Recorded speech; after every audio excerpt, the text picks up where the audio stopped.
Hello दोस्तों, आज एक बहुत ही गंभीर बात बोलने जा रही हूँ। अगर हो सके तो इन बातों को शेयर करिएगा ताकि जो हमारी बच्चियाँ हैं, बेटियाँ हैं, बहनें हैं, महिलाएं हैं जो जॉब पर जाती हैं या किसी कारणवश मार्केट वगैरह भी जाती हैं या बच्चे पढ़ने जाती हैं, है ना, तो उनके साथ आए दिन कुछ ना कुछ होता है। आप सभी भी देख रहे हैं, कभी बसों में होता है तो कभी डॉक्टर के जो क्लिनिक है वहाँ होता है। मतलब महिलाएं कहीं भी सेफ नहीं हैं, है ना।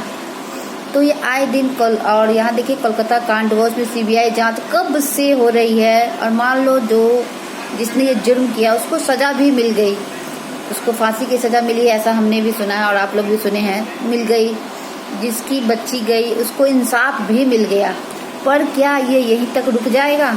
नहीं रुकेगा। ये आए दिन आप भी देखते होंगे कि कहीं न कहीं हमारा जो ये देश है, आप बोल सकते हो पूरा भारत, इसमें कहीं न कहीं एक बेटियां हर रोज किसी न किसी के चढ़ती है, हत्या चढ़ती है।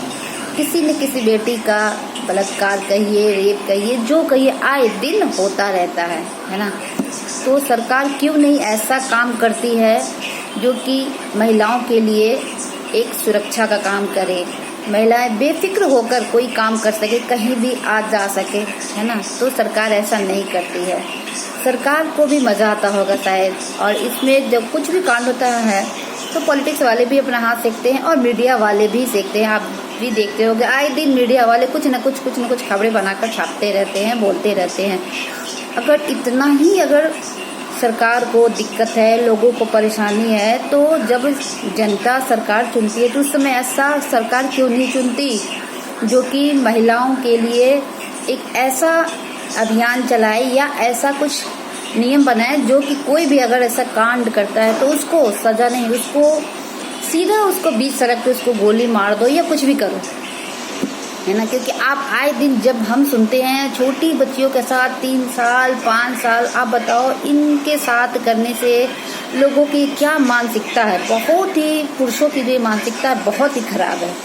मैं सब पुरुषों की नहीं करती, पर जो पुरुष ये करते बहुत ही वो मानसिकता है और वो अंदर से वाकई में बहुत ही बीमार हैं और उनकी मानसिकता का कोई छोर नहीं है ना। तो सरकार को बहुत ही सख्त नियम से ऐसी कार्रवाई करनी चाहिए जिससे कि आगे अब भी अगर सरकार सख्त कोई कदम उठाएगी तो महिलाओं को कभी भी ये परेशानी ना हो। पर पता नहीं सरकार कब करेगी, कब सुनेगी, पता नहीं। क्योंकि आप हर दिन आप उठाओ ना, अखबार उठाओ या फोन देखो, न्यूज़ देखो, कहीं ना कहीं देहरादून, कहीं हिमाचल, कभी पटना, कभी कहीं, हर जगह एक रोज एक बेटिया का बलात्कार होता ही रहता है ना।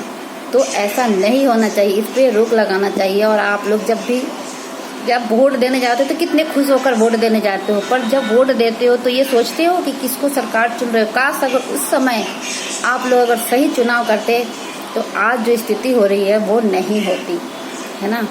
आपको बताऊं, मैं इसी कारण मैं वोट देने नहीं जाती। वोट देना उसको चाहिए जिसको उसकी वैल्यू हो। जब वैल्यू नहीं है तो वोट देकर क्या फायदा। आए दिन ये सब कुछ कांड हो रहा है, क्यों हो रहा है? इसीलिए आप जब भी कोई सरकार चुनो या जब भी कोई नेता चुनो तो सोच समझ कर चुनो, ताकि वो आपके घर की जो बहू बेटियां हैं उसकी हिफाजत कर सके, है ना। तो यही कहना था, और हो सके तो इसको आप लोग और बढ़ाइएगा वीडियो को। और बहन बेटियां जो भी बाहर जाती है, अब तो सरकार भी कुछ नहीं कर सकती, आप सभी को पता है, तो अपनी सुरक्षा अब बहन बेटियों को खुद करना पड़ेगा। अपने पास कुछ ऐसी चीजें रखा करिए जो कभी भी जाए तो कोई दिक्कत ना हो, है ना। तो आजकल समझदार हो गई बेटियां, पर कहते हैं ना समझदारी तो हो गई, पर फिर भी जो होना होता है वो हो ही जाता है। तो इसलिए आप जब भी कुछ ऐसा करे या सरकार चुने या तो सोच समझ कर करिएगा। तो अगर वीडियो अच्छा लगे तो लाइक करिएगा।